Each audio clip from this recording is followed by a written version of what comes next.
It started with the goddamn attic door. One of those thin, wooden pull-down things with a string you yank, usually covered in 10 years of dust and spider webs no one wants to touch. We never used it.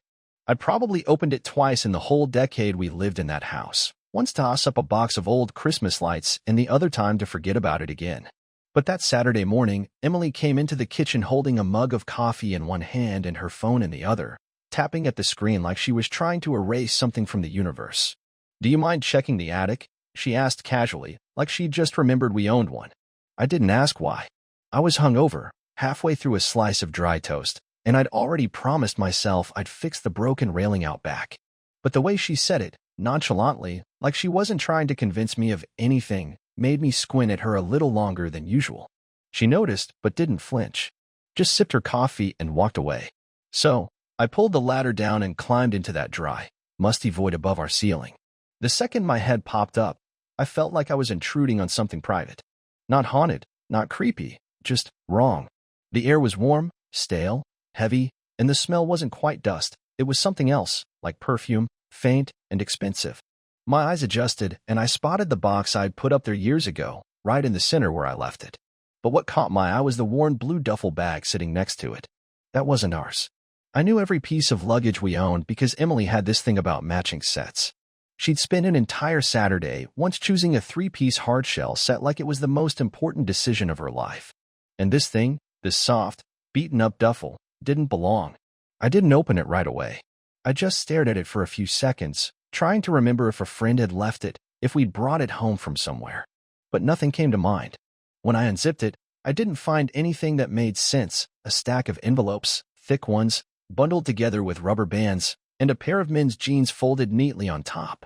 They weren't mine. Wrong size, wrong brand. My stomach dropped in a slow, delayed way, like I was realizing I just stepped into a hole disguised as solid ground. I grabbed one of the envelopes and pulled out a stack of photos. Not digital printouts. Real, glossy, 4x6 photos, like people used to take before everything went to the cloud. The first one was blurry, taken from a distance, like a zoomed-in shot from a phone or camera. Emily was in it, sitting at an outdoor cafe. Not with me. Not alone. A man, maybe in his 30s, was reaching over to touch her hand. Another photo, her in his lap, laughing. Another, him shirtless in what looked like a hotel bed. Her next to him. Not under covers. Everything inside me went cold. I didn't even know where to start. The handwriting on the envelope was thick and sloppy. July. That's all it said. There were more envelopes. August, September, even December. Someone had been documenting their affair like a twisted calendar of betrayal. But the worst part? The man wasn't a stranger. I recognized him from one of our barbecues, one of those neighborhood get-togethers Emily always hosted with her perfect smiles and Pinterest decorations. His name was Mark. He lived 2 houses down. I remembered him because he brought a bottle of bourbon I liked, and we stood out back talking about lawnmowers for half an hour while our wives pretended to enjoy each other's company. I didn't go downstairs right away. I just sat in that dusty attic holding the July envelope in my lap, listening to the faint clink of dishes being washed in the kitchen below me. Emily was humming. Like nothing was wrong, like I wasn't sitting 6 feet above her head staring at evidence that our life, the life I thought we had, was just another prop in her game. I closed the duffel, zipped it back up, and slid it to the darkest corner of the attic. I didn't know what I was going to do yet, but I knew one thing for sure. I wasn't going to tell her I found it. Not yet. Not until I was ready. For the next 3 days, I pretended like I hadn't seen a thing. I carried on like a man going through the motions, woke up, showered, brewed coffee, made breakfast, asked her how she slept, and nodded like I believed her answers. Meanwhile, every night after she went to bed, I climbed back into that attic with a flashlight and went through the rest of the envelopes. July was just the beginning. Each month came with its own stack of photos, some with timestamps, others with restaurant receipts, small handwritten notes on napkins, and even a printed map with little circles drawn around hotel names. It wasn't just an affair. It was organized. It had structure. They had been seeing each other regularly, once a week minimum, sometimes more. Sometimes even when I was home. There was one note in the September envelope that broke something loose in me. It said, "He's clueless. I feel bad sometimes, but not enough to stop." That was Emily's handwriting. The last envelope in the bag was marked, "To be continued," and it didn't have photos, just one folded sheet of paper. It was a printed booking confirmation for a weekend at a bed and breakfast about an hour away, and the date was 2 weeks from now. A Friday and Saturday night. It was in both their names. No effort to hide anything. It was like she wanted to get caught, or she just didn't care anymore. I put everything back exactly the way I found it, slid the duffel back to its spot, and closed the attic door so gently it barely made a sound. Then I walked downstairs, sat on the couch, and stared at the television without turning it on. That night, I didn't sleep. I lay next to her in bed, wide awake, my body stiff and tense while she rolled onto her side and let out those soft little breaths she always did when she was deeply asleep. I could smell the same perfume I'd noticed in the attic. I don't know how I missed it before. Or maybe I hadn't wanted to notice. I stared at the ceiling for hours, not thinking, just existing, stuck between knowing too much and still not knowing enough. The following evening, I acted normal again. I grilled steaks and asked her about her day while she scrolled through her phone and gave me half-interested answers. Then after dinner, while she was in the shower, I went outside and walked straight to Mark's house. I didn't knock. I waited. I stood at the edge of his driveway with my hands in my pockets until his porch light came on and the front door opened. He looked surprised to see me, but he covered it quickly with that fake smile I'd seen too many times. "Hey, man, everything all right?" I didn't answer him. I just stared at him, watching the little shifts in his expression, the way he started to fidget. His eyes flicked toward the street like he was already calculating how fast he could get back inside. "You're sleeping with my wife," I said calmly, not raising my voice, not stepping forward. His mouth opened, but no words came out, just a twitch of his jaw and a quick blink like he'd been slapped. "Don't deny it," I continued. "I've seen the pictures. The hotel bookings. I know everything." For a second, he didn't say anything. Then he muttered, "Look, it wasn't supposed to." "Don't say it wasn't supposed to happen," I cut him off. "You've been doing this for months. You think I'm going to stand here and let you act like it was a mistake?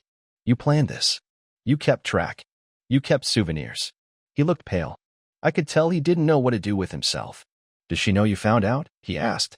I shook my head. "No. And you're not going to tell her. Because if you do, I promise you, your wife and your kids will see everything I found. Every photo, every note, every detail." His shoulders slumped like the weight of the conversation had just settled on them. He nodded slowly, defeated, his confidence gone. "All right," he said. "I won't say anything."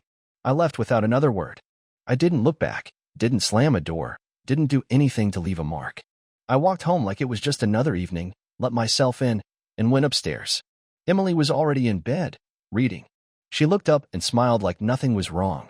"Did you take the trash out?" she asked. I nodded and climbed into bed without speaking. The next morning, I woke up before her and watched her sleep. I looked at her face, calm and relaxed, like someone who didn't have a single care in the world.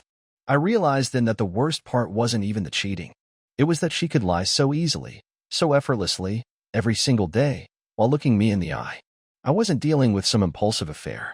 This was a routine. This was her second life, and I wasn't part of it. It was the following Friday night when I decided it was time. She came home around 6, carrying a brown paper bag with a bottle of wine and takeout from that Thai place she always said she liked but never actually finished eating. She seemed in a good mood, humming some tune under her breath, still wearing that same perfume. I sat at the kitchen table pretending to scroll through my phone, waiting for the moment that felt right. But there was no perfect moment for something like this, so I just let it happen. She set the bag down and looked over at me like she was about to say something casual, but I spoke before she could open her mouth. "Do you know what's in the attic?" Her expression shifted in stages, confusion first, then concern, then something colder, flatter, something that told me she already knew what I'd found. She didn't answer right away, just opened a cabinet, grabbed 2 plates, and said, "What are you talking about? I'm not going to do this as a conversation. I'm not going to ask and pretend I'm guessing. I'm telling you. I know." She froze. Her hands hovered over the plates like she forgot what they were for. Her voice was quieter when she spoke again. "Know what, Mark? The photos. The envelopes. The hotels. Every month, like clockwork. You've been cheating on me for almost a year. You left a full paper trail in our attic." For a few seconds, she stood still like she was thinking through her next move, then set the plates down gently on the counter and turned to face me.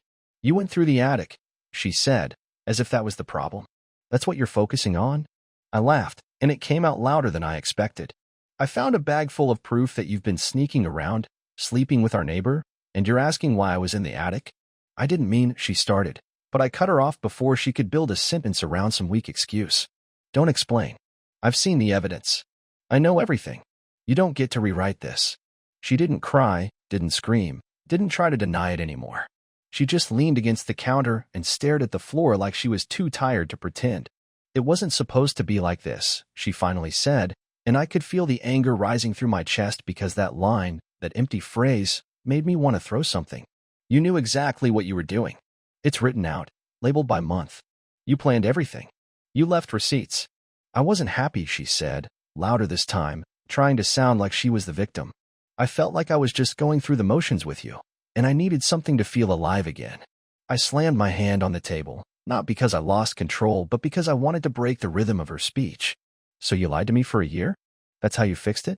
You played happy wife while sneaking off every other week to be with someone else. She flinched, but didn't back down. I didn't mean to fall into anything serious.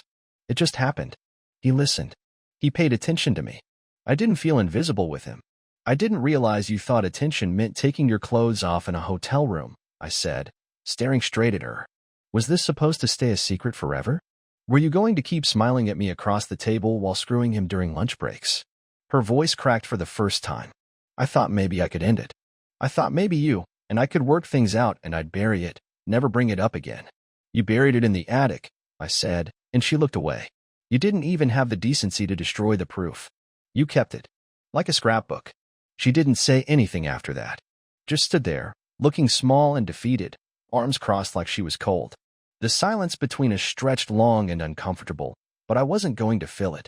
Not for her. Finally, she asked, so what now? I haven't decided yet, I said, and that was the truth. But you don't get to play the victim here. You made this choice. You made a lot of choices. This is just the part where you face the result. She stepped forward slightly.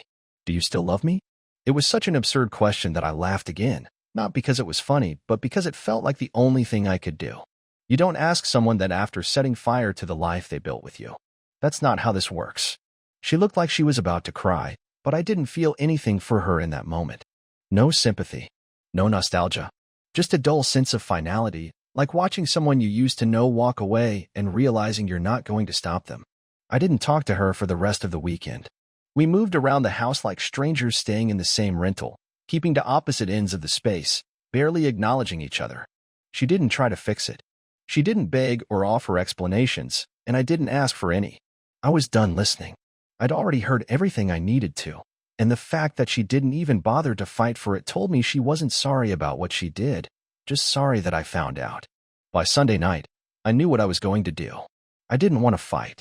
I didn't want screaming or drama or one of those dragged-out breakups where people cry and hug and lie to each other about how they'll always care. I wanted her to feel it. I wanted her to understand what it meant to be discarded without warning, without a safety net, with nothing to hold on to. The next morning, I left for work early, earlier than usual. She didn't even stir in bed when I closed the door behind me. I didn't go to work. I drove to my friend Eric's office downtown. Eric was a lawyer, the kind who handled everything quietly, efficiently, and without emotion. We'd known each other since college, and I'd helped him through a nasty breakup a few years back. So when I told him I needed his help and didn't want to wait, he cleared his morning for me. She cheated, I said simply, sitting down in the chair across from his desk. With the guy 2 houses down. There's proof. Months of it. He didn't ask for details. He just nodded, pulled out a yellow legal pad, and started writing. Do you want out?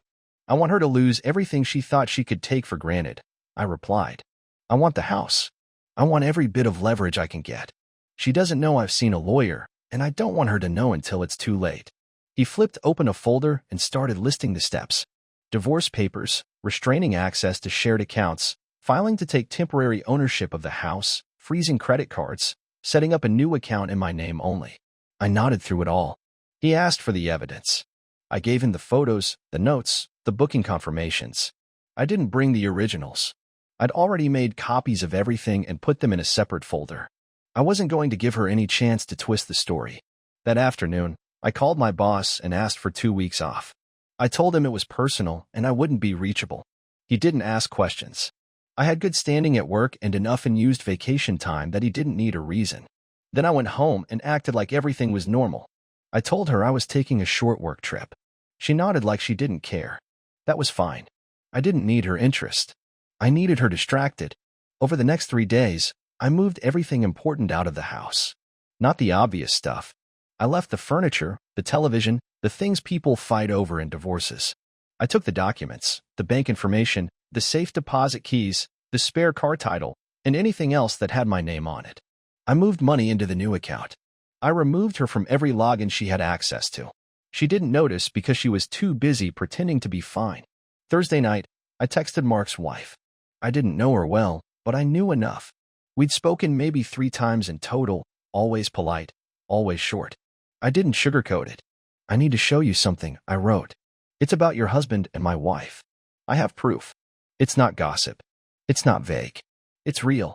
If you want to see it, meet me at this cafe tomorrow morning at 9. She replied within minutes. I'll be there. I met her at the cafe, handed her a sealed envelope, and watched her read through the contents. She didn't cry. She didn't scream. She closed the envelope, looked up at me, and said, "Thank you for showing me." Then she left. I don't know what she did after that. I didn't need to know. My part was done. That same night, I set the stage. Emily came home to find a note on the kitchen counter. It wasn't a long one. It said I knew everything. It said the house wasn't hers anymore. It said the bank accounts were closed and that a lawyer would be contacting her the next day. There was a copy of the divorce papers underneath the note. No begging, no explanation, no back and forth. The first message came at 1:27 a.m. It was just my name followed by a question mark. Then came 4 missed calls in a row. After that, a long wall of text where she asked if I was safe, if something happened, if this was a joke, if I could please pick up the phone and explain. I read it all while sitting in the dark at the rental, the phone face up on the coffee table, lighting up every minute or so like a slow, steady pulse. I didn't respond. I didn't need to.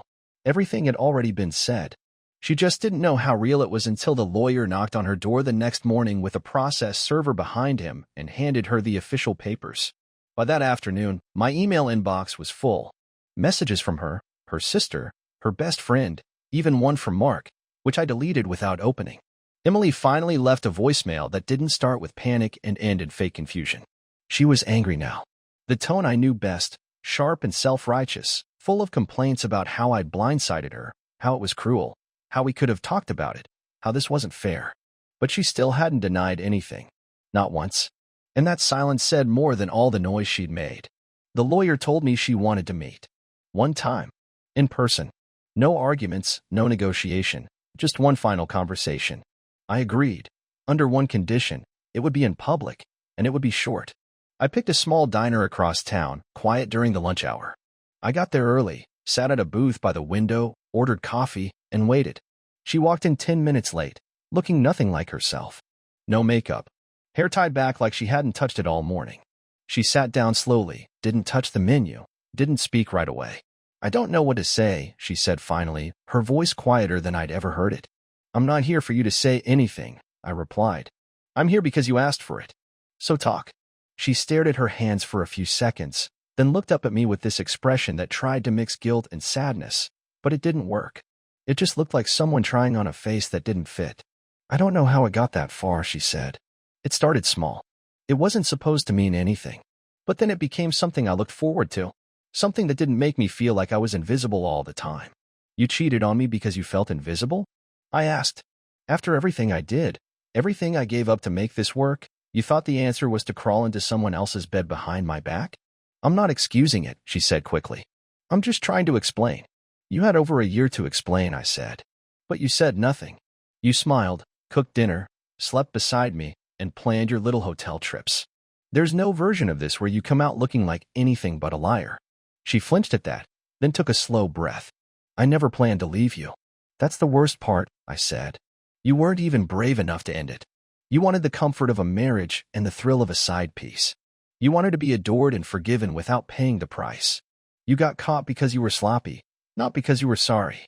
I am sorry, she said, her voice rising for the first time. I was stupid. I ruined something real for something that wasn't even going to last. It was never about him, I said flatly. It was about you. You wanted to feel like you could do anything and still come home to a husband who'd take it. You figured I was too passive, too predictable. You figured I'd never leave. Well, you figured wrong. She didn't speak after that. She just looked down again, and I could tell the tears were coming, but I didn't care. I wasn't angry anymore. I wasn't heartbroken. I wasn't numb.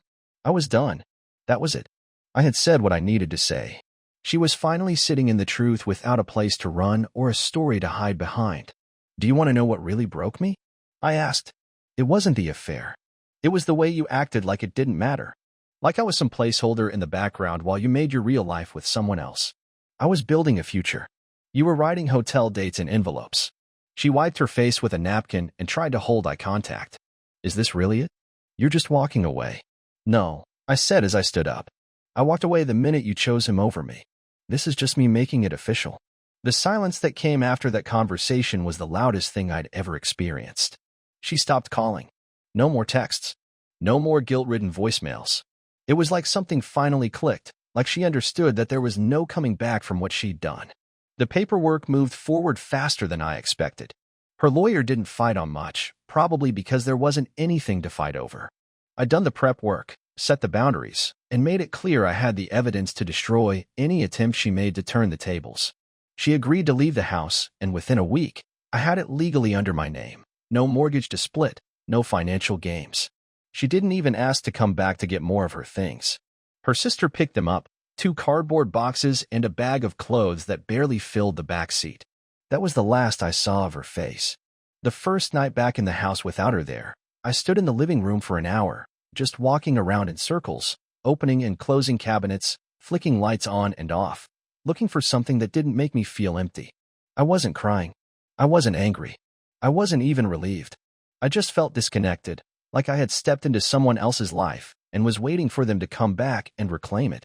I cooked dinner without speaking, ate in silence, and sat on the couch staring at the blank television until the room grew dark.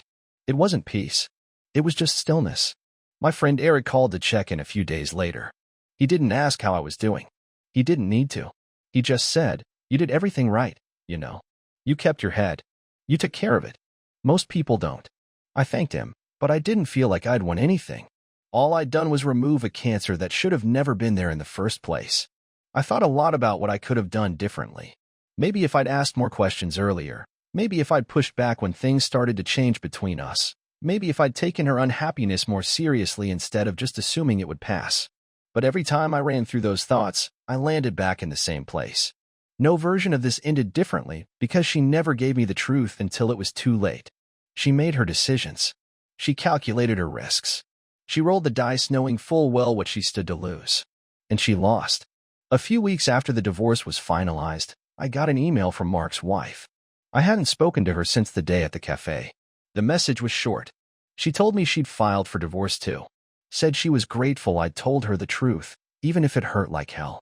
Said she was moving out of state with her son and starting over somewhere new. She wished me luck. I wished her the same. That was it. 2 marriages ended because 2 people couldn't stay loyal for reasons that would never be good enough. One night, maybe a month after everything was over, I opened the attic again. The bag was gone.